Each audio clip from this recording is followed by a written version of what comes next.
I think everyone's fairly aware of these jerseys, but there was stuff that came before it. And thanks to a good deal turned to a great deal on Mercari. Big thanks to the seller MLRB 54. Mr. LRB, look for this sweater. You'll find the listing. I love Mercari for that. It shows the sold ones. Look for this because of a snafu. Really good deal. Awesome guy. Really put things together. And I have two sweaters.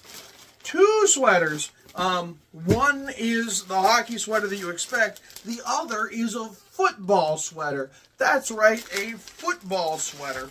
Hold on, let's start with this. This is the Seattle Metropolitans sweater from Stahl and Dean. Ebbets Field Flannels. Ebbets Field, I mean, I'm sure you've seen these online. These go for incredible amounts of money. And I got a really, really good deal bundling these, especially after the fact. Double elbows and everything. And then this, also from Ebbets Field Flannels. This is a football jersey, believe it or not. This is the Duluth Eskimos, which were a team in the early days of professional football. And I'll talk a little bit more as we get close-ups. Yeah, this is football. Who knew? How fun to put these two together. So the Duluth Eskimos, yes, that's their real name, were a team from 1923 to 1927 in the NFL, usually credited with saving the NFL through Ernie Nevers' barnstorming tour. But, I mean, it's a hockey sweater, right? Like, it really looks like a hockey sweater. No one would know the difference. They were with one of the first teams to have a proper logo, one of the first teams to use a huddle before plays, and it's a lot of fun. And who's 19? No idea. It's not Ernie Nevers, I know that.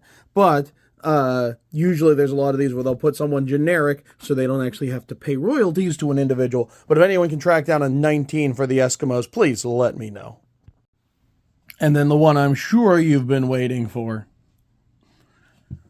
Well, these are all wool, so usually they're like, dry clean only, which is one of the big problems with Ebbets. But look at the quality in these. Proper wool. How great is this? And no number on the back, which I do believe was the way it was until late in the PCHA's history. So that was actually an invention of the Patrick brothers. Who knew?